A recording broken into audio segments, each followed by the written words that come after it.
Check, check, 1, 2, 1, 2. Shout out! Ah! Hope you're not sick of that yet. My 5 viewers, saying hello. Another day wandering in the bush. Got to get used to the bush, people. Got to start spending more time in the great outdoors. Especially if you're like me. Not going to be too many other places you're allowed to go. So good news. Got to start brushing with baking soda. My vanity. Good news though. Here in this little town that I live in, we're still accepting all people, race, color, gender, vaccination status in our local pool. So believe it or not, they haven't quite clamped down enough yet to take that out of the welcome category, all welcome category. I think the reason they have been slow, it seems slow, like anything's been slow in the last 2 years or 3 years. Warp speed. But I think one of the issues they have there is it's not privately owned. So that's actually a taxpayer funded property of the city. So as someone that lives in that city or any of these cities in our municipality or province or country, there would be probably some legal avenues people could take as taxpayers if they were told they were no longer welcome in places like that. So they haven't quite stitched it all up yet so that they can do this, mass shutout of people that they no longer consider worthy of being amongst society. So I think the only reason is they knew if they pulled the trigger too quick on things like that, then there could be enough people still who were in the status category of being now unwelcome that would be able to launch some kind of legal fight maybe, or at least have a leg to stand on in terms of a protest by saying that this facility is paid for by all taxpayers. So you shouldn't be able to deny certain taxpayers based on, their medical choices. So I think they're a little slow. They've said you can't go into the gym area, so where people can go and work out. They won't let you in there without it, but they'll still let you inside the pool. So thank goodness I was able to go for a swim. So that really brightened my day, because I thought maybe I was going to walk into a wall there and be told I was no longer allowed after going there for 25 years. I mean, as someone who's had a major injury years ago, my whole rehabilitation program revolved around the water, the pool. And I was someone before that who didn't like to swim. I mean, I didn't swim. I was someone that, I opted out of orange swimming lessons when they told us we had to jump in the deep end. So I was someone before that would have had no problem being told I wasn't allowed to go into a public pool, because I used to think they were gross and just a place I wouldn't want to be, because I didn't even like to swim. But after I had my injury, I was told that's where I had to go to recover, and I sucked it up. And man, I remember those first few weeks, that was real tough for me. I mean, let alone barely being able to put my shorts on or walk to the pool. You'd have all these people staring and looking at you, and it was just bad.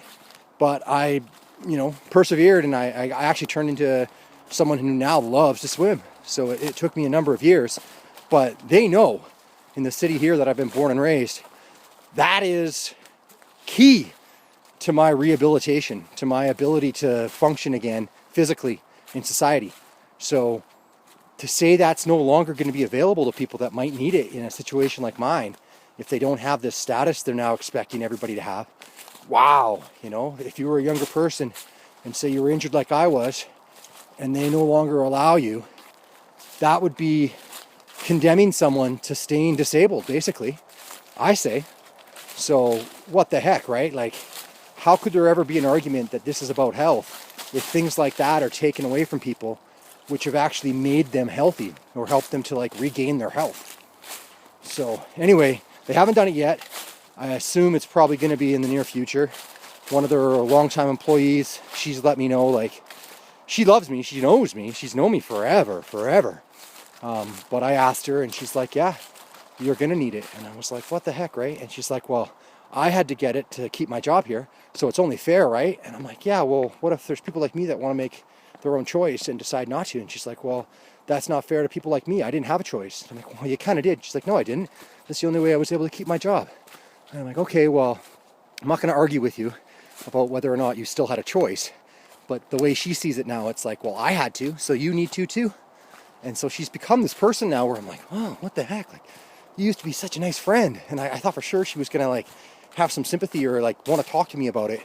And instead, right away, she was like, no, like, I'm going to have no problem telling you you're not allowed in the next couple of weeks or months or whatever it is. And they never let you know, right? It's like, we don't know. We never know.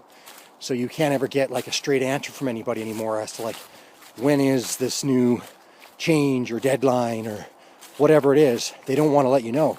So you're constantly day to day, every day, it's like, what's going to change today? What's going to change today? And so if you're on the other side, the dark side loves it. This like never ending change.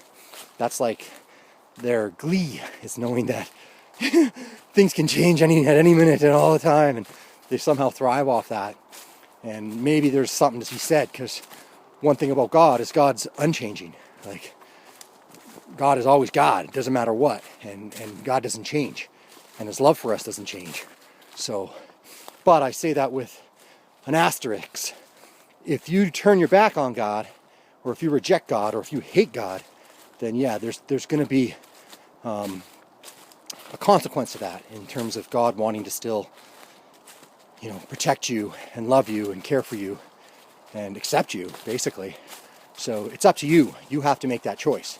And God will give you so many chances in life to turn to him. But if you don't, and you ultimately reject him, then that's on you, right? You've made that decision. And it's usually after, I don't know how many times God tries to show you that he's real and that he's a part of your life and that he loves you and that he wants you to know him and to read his word and understand who his son is and know the truth. But if you decide to reject that, that's on you. So it's harder and harder to say you just never knew or you're ignorant. There's been so many opportunities for people. And so like that's something that I actually had brought up with one of my parents is, my parents are disappointed that I'm this person now that's decided to go against the grain. Like, I haven't always been that person, but this is different. This is spiritual. So I'm telling them like, I'm going to die before I let that happen, because I already know the truth. I was, by the grace of God, brought to the truth before I died. And now I know, and I know what's riding on it. So I'm not going to, in any circumstances, turn my back on God. And so it was my mother had said, well, surely, because I said, there's legitimate reasons too for people who have safety concerns that maybe they end up being one of these ones that has this bad reaction. And she doesn't believe it. She thinks that's untrue. But there's actually dedicated websites out there where people had to create their own so they have a voice. And there's so many people that have come on to these websites and given personal testimony. And, the majority of them are like, I'm pro-vax. Like, I wanted to be vaccinated. Like the one that created it, she was actually in a trial back in November 2020. She was one of the first in the US. She was in a trial to trial this vaccine. So she went and got in line, she was first person there. She's like, I can't wait. This is going to end the pandemic. I'll be one of the, trailblazers to go and get this first and show people I'm brave and do the right thing. She ended up having this horrible reaction. So she's now debilitated and number of different things wrong with her. And they never really give it a firm diagnosis, because she went up against a wall and even getting them to acknowledge that it was the vaccine that caused it. So even though she was in the trial, they resisted from the start and were like, well, we can't prove it's this or that or the next thing. And they kept wanting to tell her it's in her own head. She just got this anxiety, and this is why it's causing all these problems in her body, and she needs to deal with her mental health. And she was like, how dare you? How dare you? So she's one of many. She still, encouraged her husband and her kids to get it, her young kids even. So she's not someone that's like wanting to make a statement or an argument for people that are against this. She's one that supported it and still supports it. But she had this horrible reaction to it. And to this day, she's suffering. And if you listen to her testimony, I mean, it's like, you can't help but feel for this lady, man. Like, she's got 2 young kids and she's like barely able to do anything every day. You know, her struggle is to like make herself breakfast. And then she's basically bedridden, and it's been almost 2 years.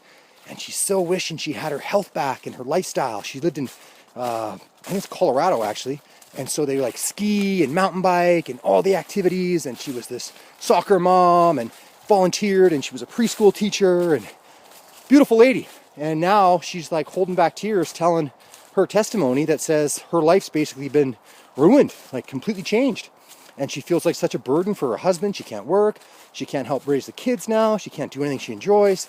And she's put it out there because she said, for her own reasons, because of what happened to her, how come no one wants to listen? How come no one wants to say, this is true, this happened to her? I mean, she's not even asking for money, although she's got like hundreds of thousands of dollars in debt now in medical payments because they go and test. And in the US, they don't cover that with insurance. It's not covered. So they've got this huge debt now, and that's huge strain on her, obviously. She's not working now. So, and she looked like probably like a upper middle class person. So maybe there was some wealth there to help, but even for her, it's like, oh my gosh. And so she wasn't even saying there should be some kind of compensation, but she kind of was. She was like, yeah, but at the end of the day, I think she's got like $590 total back in terms of all the medical expense. And she said it's like hundreds of thousands of dollars. So nothing. So she made a site, it's called C19reactions.com. And it's all these people from like US and Canada. And basically they're just giving testimony. And like I said, they got the vaccine. So they were ones that were like doing the right thing. They went and did it. They thought this was their way out of this horrible nightmare we're living in. And they did it. And then they had these reactions. And then they've been denied anyone in the medical community even acknowledging that this actually happened to them. So that's where they finally were like, what? Like, it's kind of changed their hearts when it comes to like trusting the medical community. It's like, why are you not taking me seriously now? Why are you not seeing that there's obviously been a bad reaction to this and that I'm going to need like some answers? And then there's so many saying how when they end up in ER, because they all end up feeling like it's either like blood clots, like they all have like really bad headaches, which sounds like a blood clot, or they have like pain in their back, or it's probably blood clotting. But there's, you know, the headache and migraine is huge. But there's also like numbness, like they'll lose like use of their leg or their arm or some of their face or whatever will happen. And a lot of them also feel like they're like being electrocuted, or like there's electric shocks, like nerve damage, or like their heart starts going crazy and then they're gonna have like a heart attack. And they're proving it because they'll get into the ER and they'll show like heart rates are like through the roof and things are happening to them. The physiological things are happening to them. But when they go, everyone says, we don't know. And so a lot of like the nice people that are working there will say, we just don't know about this. So we don't really have like training to tell you like we can diagnose it or treat it. And then there's some tough ones that'll be like, it has nothing to do with this. You need to get off the internet, you know? And so there's some that have had some really bad pushback from the medical community when they're like going there for help. And they're like, what the heck, right? So it's out there. So I think that's legitimate. And that should be something people should be allowed to say is like, hey, I'd rather, you know, protect my health because I'm healthy now than take a chance and be one of those few maybe, or it could be more than a few now, I think it is, that has a bad reaction and it forever changes your life and you're no longer in good health and there's no timeline onto when you'll ever get better or if you get treated or how do you pay for it, all that stuff. So that being a huge thing. I mean, these people that put this stuff out here, they've said every government around the world had to say, we're not going to have any liability. There's no liability. So no one can go back and sue them. So it's like, it's on you, man. You made the choice. Sorry. Didn't work out for you. Your body wasn't, you know, quite right with this. So what can we say? You're one of those very rare reactions that turned out to be bad. Oh, well. And then they just like kick you out the door, you know? So what the heck, man? How is that not legitimate that we should think about people like that and say they should still have a voice? And, you know, what the heck? Why is that not something that other people that still are healthy could say as a reason for wanting to not, is that they value their health too much. They don't want to take a risk. And I think that's legit, but obviously that's been shut down. So you don't hear about it at all in the news. you really got to search. You can go on VAERS. VAERS has a small percentage that actually gets reported, because a lot of doctors are told don't report. Like, they totally stonewall you when you go. And I'm, proof of that. My doctor won't see me anymore, but one of the things I wanted to prove was I have the antibody, because I believe I've already had it. And I want to show that I've got immunity already, and that should be legitimate. But they won't even see me, so I can't find a way now, and you can't go into a hospital without that. So it's probably not going to happen, and they didn't want that to happen, because there's probably a whole bunch of us that had it and recovered and didn't even know. And we weren't spreaders, because our body and our immune system beat it so quickly that it didn't even have a chance to manifest into sneezing or coughing or fever. We just were healthy enough that we ended up beating it. And if they were really legit science, they would say, get those people and we'll take their blood and we'll give it to the ones that are sick, the ones that need it, and we'll help them beat it with that antibody. But they're not into that. So anyway, obviously this is a spiritual war, guys. It's spiritual warfare. It's coming quick, man. I say within the next 10 years, my man, Jesus Christ returns. So I'm not going to be any prophet or pretend I have a timeline, but I got a feeling, right? The good book says, with God, one day is like 1,000 years, right? So it took God 6 days really, to create the world and the universe. And he rested on the seventh. And we've basically been through, if you go through biblical times, which I believe to be true, we're in the 6,000 year time now, where it's almost getting up to the end of the 6,000 years. And it would make sense, because prophecy also says that when Jesus returns, it'll be 1,000 years, which would feel like a day for us, where we'll rest in peace, and we'll have this beautiful new earth, new Jerusalem, that we'll all live in, and everyone will be peaceful. There won't be any hate, there won't be any violence, there won't be any strife. We'll get along with all of God's creation. So that's the lion and the lamb, laying down together, the child leading them, putting his hand into a adder's nest and not being bit, all that stuff is, we will all be peacefully living in God. And that time, if you look at it from prophecy, it's coming up now. So there's a lot of things that say that. Even with Jesus giving the parable about the Good Samaritan, he talks about that person. I think I've told you before, the good neighbor who he helps and they bring to the inn, and he says he'll be back in 2 days and will repay whatever is owing. And that could be 2,000 years, from Jesus' time. So we're almost at that, from when Jesus lived on earth with us and proclaimed the truth and showed us he was God's son. And this is the truth. It's been about 2,000 years since then, since he died, right? 33 or 30 AD. We're at it, guys. So you're not really allowed to say that on the internet. A lot of these people that are pastors and priests and all the ones that actually, try and preach, they're not really allowed, or for whatever reason, it's there's a lot of fear around timelines and maybe prophecy that would indicate that we're near the end. But I'm nobody, so I'll say from what I think I know. So anyway, one of the things that was said to me though was, well, if you trust in God and you believe in God, surely God should be able to protect you, go get this shot and God should be able to make sure you're safe. And I tried explaining that that's the opposite. God's already done that. The Holy Spirit, who's been sent on Jesus' behalf, told me not to. This was a test, and told me not to. And so that was God protecting me, was saying, look, all of a sudden my whole mind changed, my whole outlook changed. And this all happened in the last couple of years. And it was this was being told to me, when I would pray, when I would dream. It was just it was almost I can't really say I have God's voice. I don't. But it's I feel if I'm in prayer long enough, or silent enough, or in nature even, it's there is something telling me, and this is something that was told. So I believe that is the way. Hey man, oh hi puppy, hi. Good thing he's getting that dog out for a run, the fat dog. So anyway, I'd said, but I've already been protected. That's why I know not to. And the argument I'm making is to go ahead and still do it and say, well, surely God will still protect me, right? I'm one of God's children. God should love me and protect me, even if I make this choice because I'm unsure, which I shouldn't be.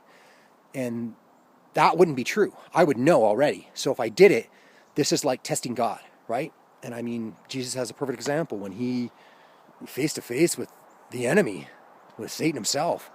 One of the things Satan had said when he'd fasted for 40 days, Satan came to him at that time trying to tempt him when he was at his weakest in the flesh, right? He lived like us. So Satan thought at that time he would be hungry enough and he could get him. And he ended up saying, throw yourself off this cliff and surely God's angels will save you.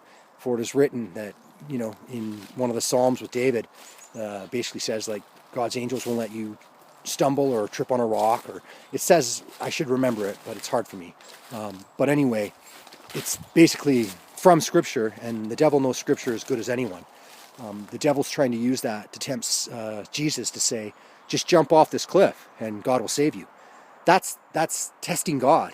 And that's what Jesus' response is to him is, thou shalt not test your God, like our God. We don't test our Father. We don't do that. We don't say, well, I'm going to do something I know I shouldn't, and that's going to probably harm me or hurt me or kill me, but God will save me. And go and jump off that cliff anyway. That's testing God. So that's something you wouldn't do. If you love God, you wouldn't be doing that. You already trust in God, and God's already sent angels and given you knowledge and given you wisdom to protect you already. So if you knowingly do things that you know you shouldn't, you're turning your back on God. So that's something I was saying I'm not going to do. And anyway, I randomly was out and I was still allowed to go into a few places. So they haven't stopped us from going to the bush yet. That's good. I still put this on in case they're watching me. They'll know that I got my mask on. I don't think he did though. That guy rode by without one. I should have told him. Hey, where's your mask? So many people saying that to me. I wear it, but like if I talk, it like goes down my nose. And they'd be like, put your mask. So I ran into an old friend, a girl that I loved for 8 years of my life, most of my adult life. I don't know. I love this girl. And she never, ever liked me enough. Like, we were friends. But I loved her. I just, like, bend over backwards to do anything for her. And just, oh my gosh, like, love sick for this girl. And she ended up, you know, having all these different boyfriends that whole time. And I'd always just be, like, waiting in the wings, thinking, maybe. And it was never meant to be. But we did have a time where she was, like, in between boyfriends, where she would entertain me and, you know, bring me over for dinner. And she was with her parents. And her parents were godly people. Well, they went to the Catholic Church. I thought at the time they were religious people. And so her mom actually really took a liking to me. And I think bugged her too much about me that she ended up, just because her mom was saying, was like, I'm obviously not going to go with someone my mom wants me to go with. I don't know.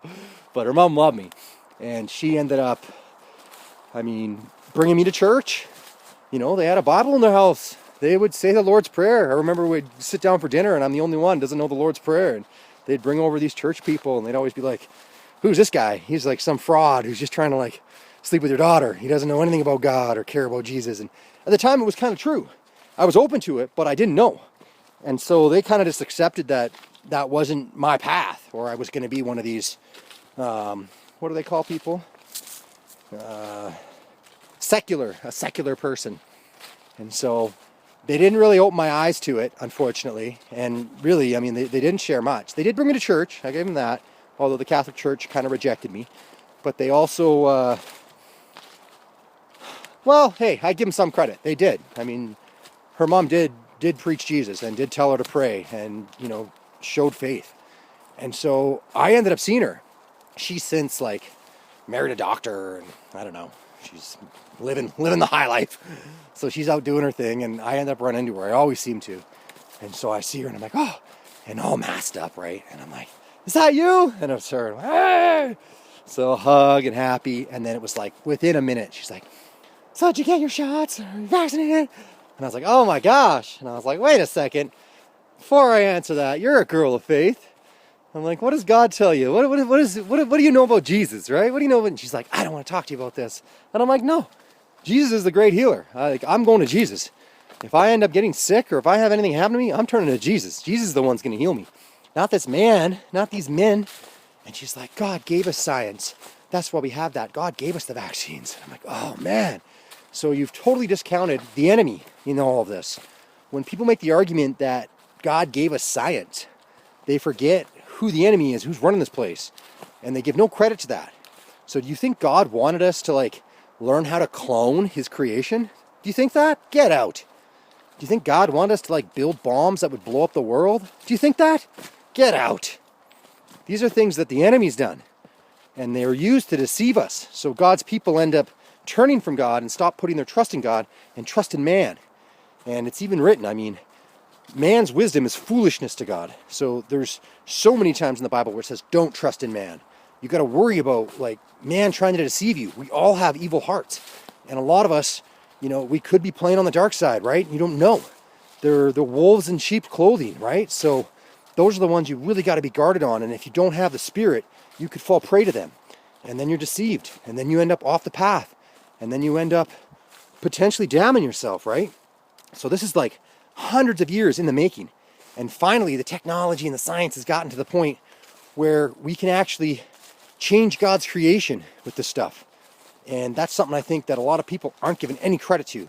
And I know there's a lot out there that, you know, I love dearly and I want to like still have a relationship with and know that I love them no matter what.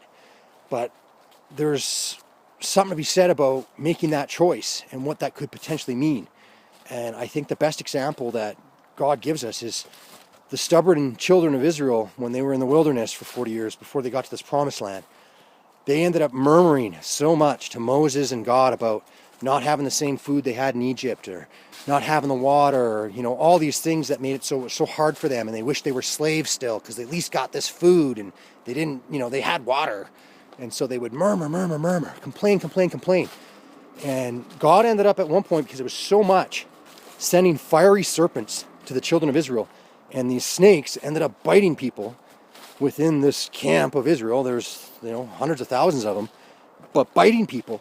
And when they got bit, it was like a poisonous snake bite, and they would die.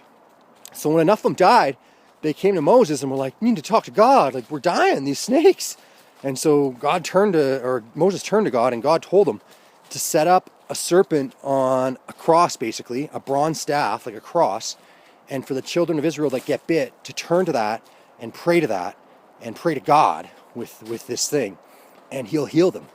And it ended up working. Any of the Israelites that got bit, if they had faith in God and went to this staff with the serpent on it and prayed, they wouldn't die. They'd be healed. The ones that didn't, they still died. So that became like basically an idol. You know, hundreds of years later, this thing was still saved. And then soon enough, it was like hundreds and hundreds of years later, they still had this as like a relic, as like an idol. And they were like worshiping it. And so it ended up getting destroyed because that wasn't what God did. It was actually a sign to us about his son to come, that the serpents always represented sin and the sinfulness that's in us and the enemy. And when that was put up there, that was foreshadowing Jesus. So Jesus was put on the cross, and Jesus knew he had to do this. And he had to live through all this fleshly world and all the temptation to get there. And he did it perfectly. And he ended up being sacrificed on a cross, much like that serpent was, so that he could beat sin, forever overcome the enemy, hell, death, and the grave. And so that was to show all of us in time. That's what all this means. Like, there's so much in the Bible that it's just like, it blow your mind. And they've since condensed it and changed it. And now with this CERN that I've told you about before, you can't even really fully trust it anymore, but you should still. And if you go and search hard enough, you can still find the truth. But there was so much more to this story. And you get these little tidbits, right? Like, talking about like fallen angels, you know, the Nephilim. You won't really learn much if you're just reading like the King James Bible. But if you look into that, man, there's so much. And it would just like blow your mind if you have faith and if you're willing to like search the scriptures and turn to God and pray and ask for the Holy Spirit. All these things will open up to you and you'll be like, oh my gosh, this is a test. That's all this is. I mean, God's with me. Jesus is holding my hand.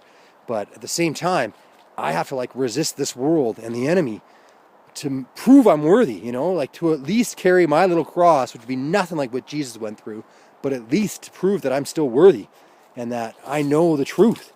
So I'm so looking forward to it, man. Like, I can't wait for the day. I mean, it's in God's hands, and it might even be brutal the way I end up going, but I'm like, I got nothing left here.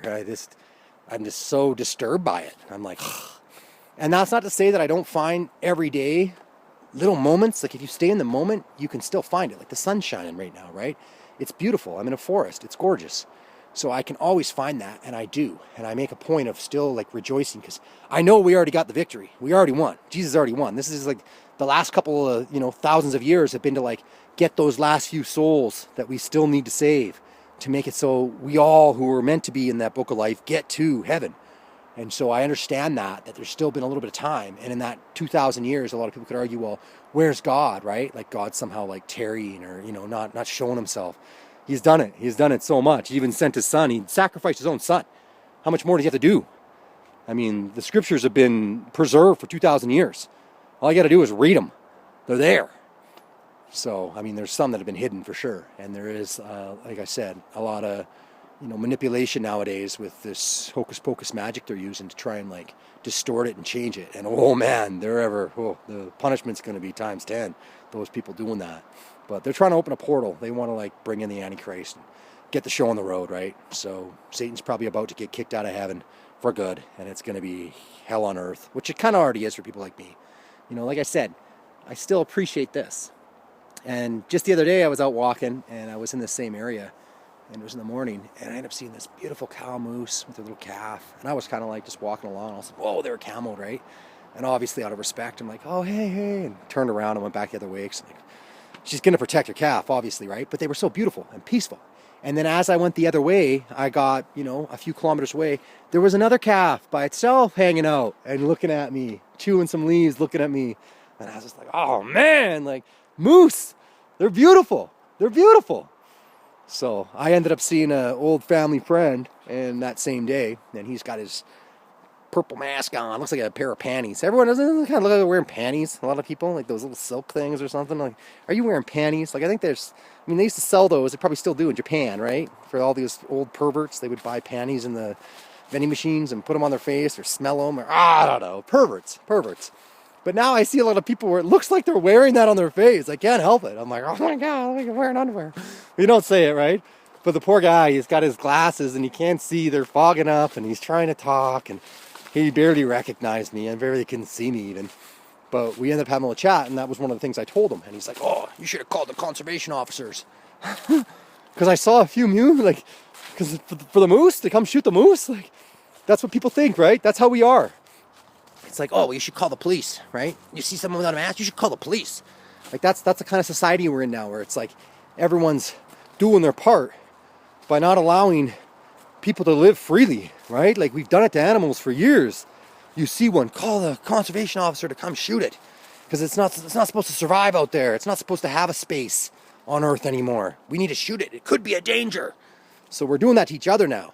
Did you see that guy? He went in somewhere where he wasn't supposed to. He wasn't wearing this or he wasn't doing that. Call the police.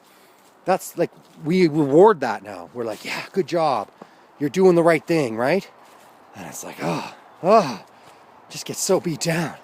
But I asked him too, because I'd made mention, because he used to back in the day be like a conspiracy theorist. So I know he opened his mind a bit to some other ideas that were norm. And I'd said a few things and he's like, oh, what? You talking about end times? And I'm like, well, you know about that? And I was like, do you have a Bible? And he's like, yeah, it's like 200 years old. Have you ever read it? No. Oh, so you got it like passed down? He's like, yeah, it's like however many generations of his family. And he's like, we keep it. It's got written dates of people's birthdays and little notes from like relatives and distant relatives from like 100 years ago. So it's like this relic, right? But he's never read it. And I'm like, oh, maybe you should read it. And he's like, oh, no, I don't got time for that, right? What the heck, man? And I said, well, surely you had people in your family that must have read it. And he's like, oh, I guess so. So even a couple hundred years ago, there were so many more people that were God-fearing, God-loving.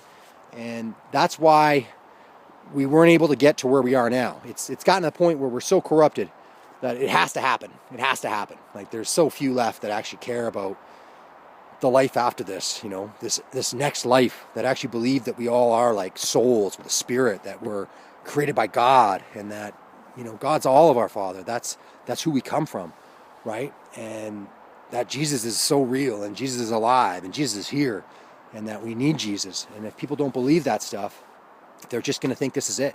And that's why a lot of them live like, oh, well, you only live once, you could die tomorrow. Let's all get drunk and do all the ungodly things we want because we're going to die tomorrow. And I understand that, because that's my life for most of my life. I thought, whatever, if I die tomorrow, I might as well have fun today.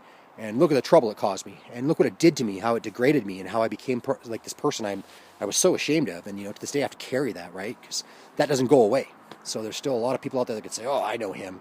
He's this horrible guy that was like a male whore, who was a drunk alcoholic, who, I don't know, stole, lied, cheated, all that stuff, right? So I have to accept that was who I was.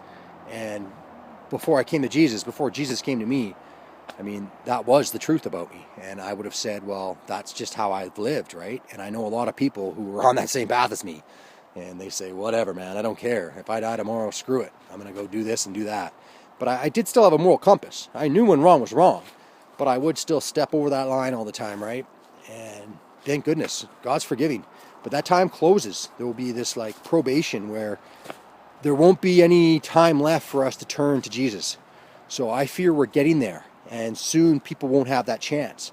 So if you've made decisions maybe you're regretting, or things have changed in your life, that you want to turn to Jesus and find out the rest you can have in him, and how much peace he can give you, and how much more you can like learn and find out by having Jesus and the Holy Spirit. I pray and I hope that happens. But that's up to us individually. That's our own choice. And that's something God's always given us, is free will. God's never been the tyrant that he's been made out to be, and he's never been someone that's forced anyone to do anything. God's always given us our own choice. You choose your path. God will do things to try and get you back on the right path, and if you're aware of it, you'll see all the things he's done in your life to try and bring you back. But if you're totally ignorant person, you'll never know, and you'll just think, oh, bad luck, or this happened and that happened, and you don't change your ways. You stay on that same path. But God's never forced us. And that's the enemy that wants to do that. And the enemy is the opposite, always the opposite of what God is, but tries to like imitate every time. So that's what will probably come soon, is that it'll be a forced decision for a lot of people. If it's not already feeling that way, it'll be like physically forced. So if you're a tough enough person and you got enough strong enough spirit, they'll probably just put you in jail and look to like execute you, right? And bring it on, bring it on. I don't have much left, right? Like, be the one that wants to do it. Be the one, I tell you, man. It won't be me you're doing it to. I tell you that. I'm going down in faith. So, no fear. No fear. So you want to be the one. Be the one. I don't know what they're going to give you or reward you, but I tell you, there'll be another reward on the other side. So, bring it. And like I said, it's hard for me now to even enjoy what I used to. I used to run into old friends and it would be like a beautiful thing, and now it's like, are you vaccinated? Get away from me. You're an anti-vaxxer. That's what she called me. You're an anti-vaxxer. And she's like, I don't even want to talk to you. And she was like, she just like ran away. And I'm like, oh my gosh. And I was like, well, I still love you no matter what, And she's like, I love you too. I'm like, wow. Like, just like embarrassed to even like have to see me and to have that conversation. I'm like, well, I didn't bring it up. I wasn't the one bugging you about it. It was you. First thing. And like this old guy I ran into too, that's like right off the bat. He's like, did you get vax? And I'm like, no. And he's like, just go get it. Why don't you just go get it? And I said, I don't need it. I'm okay. I'm healthy. And that's why I had to like let him know. I said, hey man, I'm on a spiritual path now. So I see things a lot differently than I used to. This isn't just some two and done or you go get. This is like potentially corrupting me. I'm not doing it. And he's like, ah. And then what did he say? It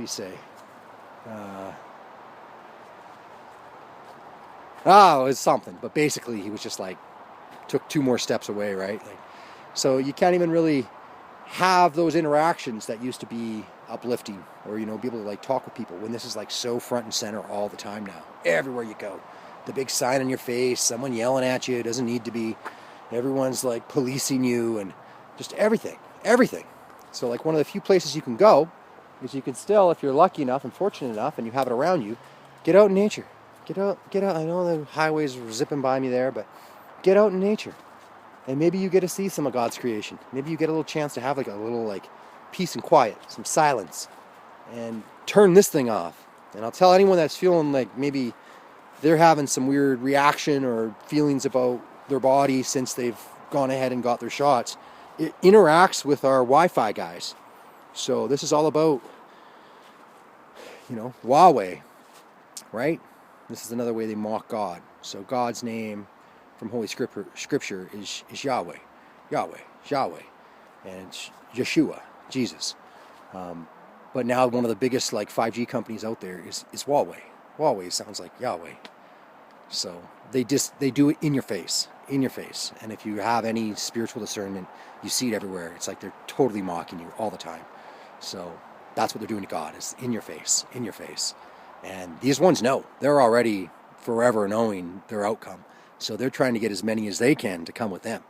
And the few godly people, the people that still believe in the truth, their job, their mission, their purpose is to try and bring as many people back to God as they can. So it's the eternal struggle, good and evil. It's real, guys. It's happening. And it's spiritual. So, demons are spirits, bad spirits that have been embodied by people. There's actually fallen angels that are like angels, like the ones that are in heaven, the ones that are still in God's army.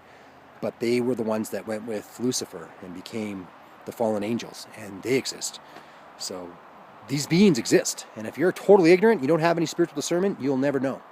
But if you do, and that's why it's usually young, innocent people, like children, will be the ones that will like see angels or see things because they're still pure. But a lot of us, we become so corrupt and worldly that we'll never see that. But if you do turn on this path and you do start finding out the power of Jesus Christ and the truth, they'll come to you. And then you'll start seeing like people's faces hanging off. You're like, that wasn't a person I just saw there, and weird things going on, that spiritual things. So it's a fight, it's a war, and it's on. And I already know who's going to win. And I pray to God that more of you guys take the time to start searching this, learning this, finding out for yourselves, and hopefully coming to God, coming to the truth. And maybe not. Maybe it's meant to be. Your fate's decided, I guess. I don't know. But I'm going to keep praying because I know time is short. So that's it. Long video. Didn't do much walking, but love you all.